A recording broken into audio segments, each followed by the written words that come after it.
The Nintendo Switch is finally coming to a close. After 8 years, it has built up quite an impressive library. This is the first Nintendo console I saw from start to finish, and now that I will stop getting more games, I decided to look back on the games I released and try to pick out the ones I liked the most. If this video becomes successful, please let me know if I should make a sequel in 8 years when the Switch 2 ends. If you want Switch 2 content, then please subscribe. To lay out some rules, I'm only counting first-party releases. No third parties will be included in this ranking. However, I will throw some into the honorable mentions. Also, quick disclaimer, I have not played every game on Switch, so if there's a really good game I've missed out on, it's probably because I didn't play it. I don't have a burning hatred for Pikmin 4, I just never got around to playing it. Number 10. Super Mario 3D World plus Bowser's Fury. Some of these re-releases are going to be quite weird to rank. Do I judge them based off of what the port adds, or do I judge it as an entire game? Because if I were to judge these based on the games, then I think I would put Mario 3D All-Stars as my favourite game on the Switch.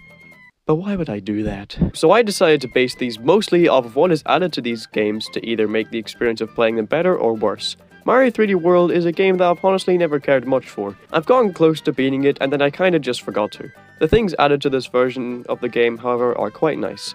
The boosted character speed helps to make the game flow nicer, and it just turns it into a Sonic game if you're playing as Toad. They added in snapshot mode, you can slam down more pipes like you could in Odyssey, and they added in online multiplayer. These are all nice additions and only add to the experience.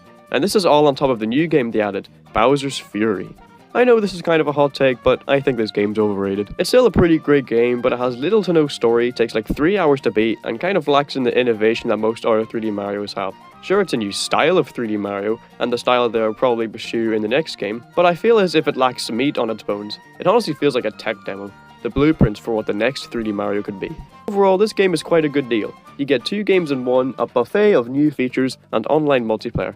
So I'd say this is worthy of cracking the top 10. This next game will probably get me flamed, but number 9, Kirby Star Allies. Hear me out. Some of you are probably wondering why I put this game above the previous entry.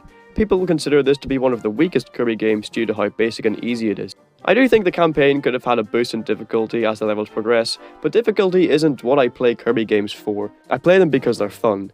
People complain about the easiness of this game when Kirby's Epic Yarn exists, and people like that game more. This game has so much content in it. You get the main single-player mode containing dozens of levels, enemies to befriend and combine abilities with, plenty of new and returning copy abilities, an array of bosses, so many extra playable characters from previous Kirby games, a handful of solid mini-games to choose from, another single-player campaign, and a boss rush that actually can be really difficult if you choose the hardest options.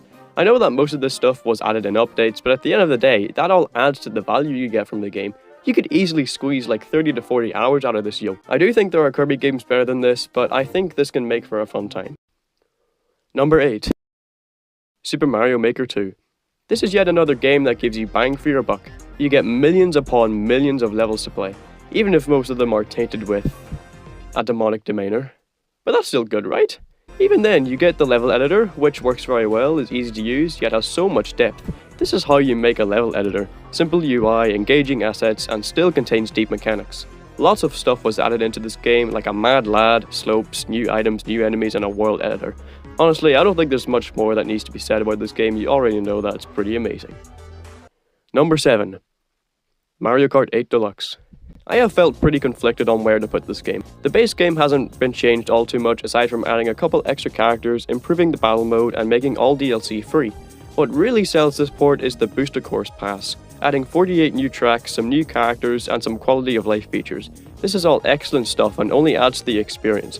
However, the DLC isn't without its rough points. It's obvious that not a lot of time went into putting these stages into the game, seeing as they are of much lesser quality than the base game. Look at this cool Cocomelon episode I'm watching.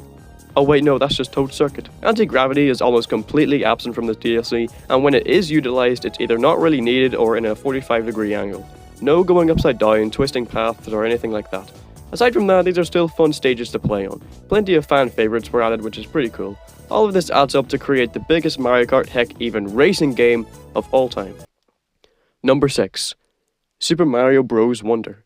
This is the first 2D Mario I've given my full attention to since New Super Mario Bros. Wii. For years we have been receiving unexciting, lazy and uncreative 2D Marios. These aren't poorly made, but it's clear that Nintendo was squeezing the bases of these games thin to make as many games as possible from it. Mario Wonder was a breath of fresh air, and shows that 2D Marios can coexist with Mario Maker.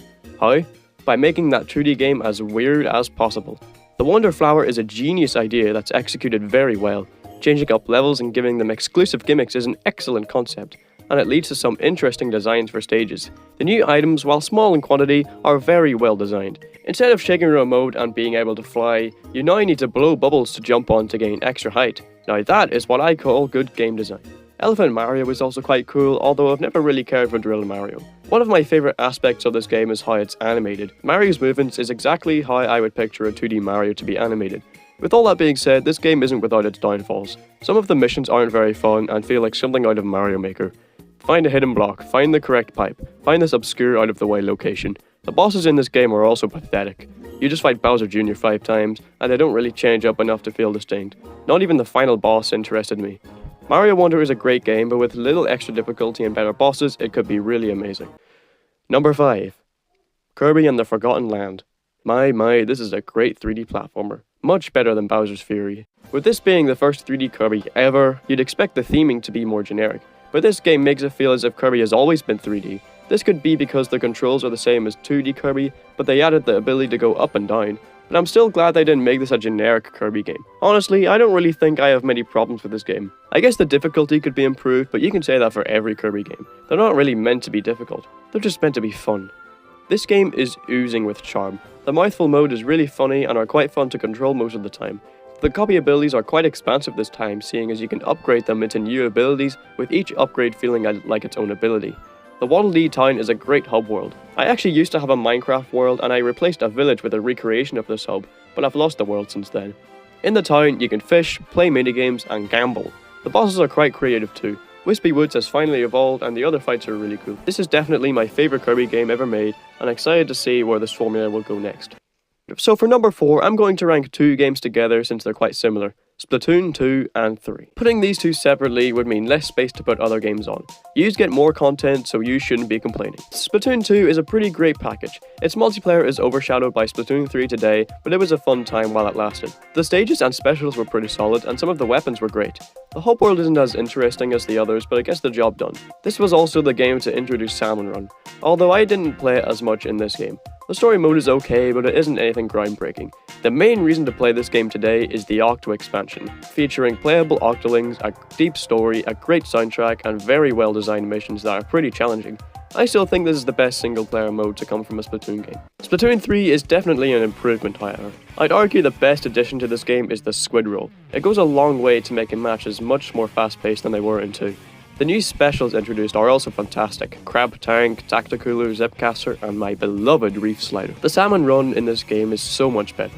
It all flows much nicer due to the egg throwing, more difficult waves, and king salmonids. Table Turf was a solid time at the start of the game's life, but I haven't really played it since. The story mode is pretty great. It has a similar structure to the Octo expansion, but also has original bosses. Side Order is good too. I would be interested in seeing this concept of a roguelike being expanded upon. While I think Splatoon 3 is better than 2, I do think it failed to reach its full potential. Some of the stages aren't very fun, and most of them lack an interesting gimmick. I'm not a fan of Eeltail Alley, Scorched Gorge, and Hammerhead Bridge. The updates added to this game didn't include enough content to get the game up to snuff with Splatoon 2, seeing as the game now has the same amount of stages, but it doesn't have any third kits for weapons. This, on top of accessibility issues, the catalogue causing burnout, and no new game modes, prevents this game from being near perfect. But it is still a fun time, especially if you haven't played any Splatoon game in the past. Number 3. Super Mario Odyssey. I think in terms of first playthroughs, Mario Odyssey is the best Mario game.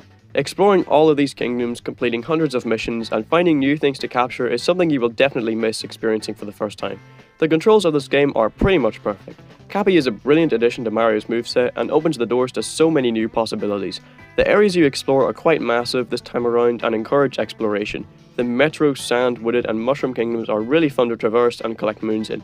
I'm also a fan of the minigames. Luigi's Balloon World can keep you hooked for a while, Koopa's challenges and speedruns are great, and the sub-areas are also good if you want some of that linear Mario action. What confuses me about this game is, despite having hundreds of moons I have yet to collect, I haven't really played this game in years. I think the main reason for this is because I would rather play other Mario games like Mario 64 and the Galaxy games. And I think that's because the missions in those games feel like actual missions. Most of the moons in Odyssey are there to get the number to a supreme amount, all while sacrificing that bit of quality I would have liked to see in more missions. I'm not saying that there should be less moons, but I would have liked to see more of them have a coherent challenge to take on. Of all the games to not get sequels to the Switch, I am very surprised we didn't get an Odyssey 2. That would have been a no-brainer success and would expand the potential of Odyssey even further. Number 2 is another one containing 2 games, those being The Legend of Zelda Breath of the Wild and, of course, Cadence of Hyrule: Tears of the Kingdom. Right now, I don't really know which game I prefer and will probably make a video in the future deciding on one, but for now I need to sing these games' praises. Breath of the Wild is a phenomenal experience that every gamer needs to try at some point. The best part of this game is just exploring Hyrule, going on an adventure, getting lost in this massive world. In order to survive, you need to cook meals, fight monsters for better weapons, and find towns for better clothing and equipment. This game is loaded with missions and side quests to take on, and unlike Mario Odyssey, I feel as if most of them are justified. None of them feel shoehorned in and add to the world building. The shrines and dungeons are pretty solid puzzles with only a couple stinkers. The combat system is pretty great, and I like how there are multiple different kinds of melee weapons to choose from. Some of the abilities are quite cool. The remote bombs are really useful, and I think stasis is a cool idea, but outside of the puzzles, I hardly use Magnesis and Cryonis. Most of the bosses aren't really that interesting either. Despite that, this is still a 10 out of 10 game that if you haven't tried yet, what are you doing with your life? Tears of the Kingdom is just as good, and in my opinion, does plenty to stand out on its own. The Sky Islands are appreciated additions, and I like using them just to look down at Hyrule from super high up. The abilities are much more expansive this time. Ultra Hand and Auto Build often encourage creative thinking. Can't say I didn't think creatively. Ascend is a handy tool for navigating, Fuse allows you to create powerful weapons, and Recall is just kinda funny. The bosses in this game are much better than Breath of the Wild since they don't just repeat the same fight every time. I will say, I think Breath of the Wild had a better narrative. The story in Tears of the Kingdom is sorta confusing, but it's serviceable. While Breath of the Wild was being innovative with its approach to the open world, Tears of the Kingdom was being innovative on its concepts, and I think they both make for experiences that you will really enjoy. Before I get to number 1, I want to throw in some honorable mentions. Mario 3D All-Stars. I know this collection is kinda hated, and I do agree that it is lackluster when it comes to bonus content, but what you're still getting is 3 incredible games. Man, what more could you want? Is the correct answer. I think Ring Fit Adventure was a pretty solid time. I believe it succeeds at being a good exercise game. It's a pretty long game too, roughly taking around 35 hours to beat. Pokemon Let's Go Pikachu and Eevee are pretty great down-to-earth Pokemon games if you don't want any of that Gigantagago maxing or bad graphics. Now to honorably mention my favourite third party on Nintendo Switch, Sonic Mania. This is definitely my favourite Sonic game. The levels have a great focus on going fast, making this game really fun to speedrun. The pixel art is also fantastic and the soundtrack is absolutely phenomenal.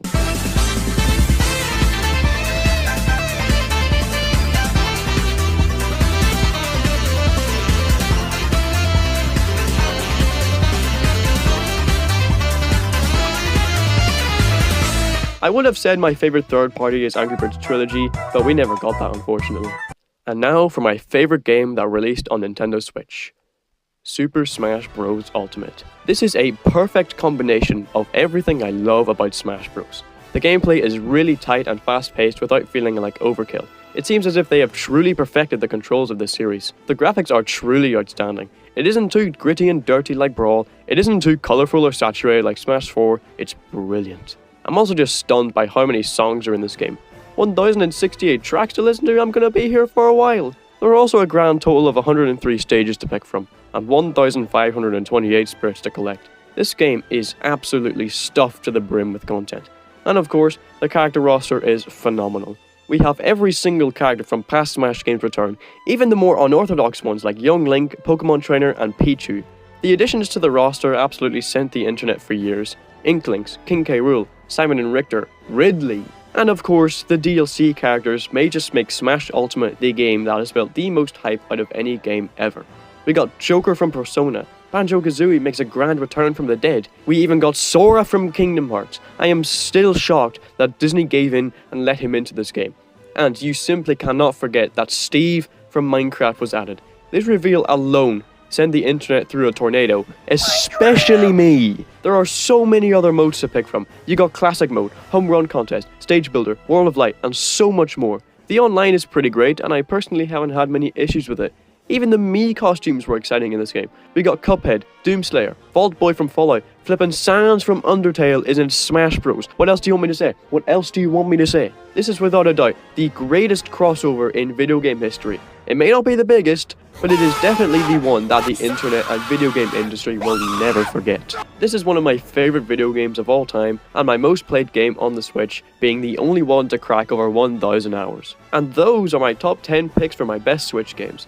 Let me know in the comments what your favorites were. Overall, I love the Nintendo Switch. It is by far my most played console, and has the potential to always be. It really depends on how long the Switch 2 is going to last. Thank you so much for watching, subscribe for more videos like this.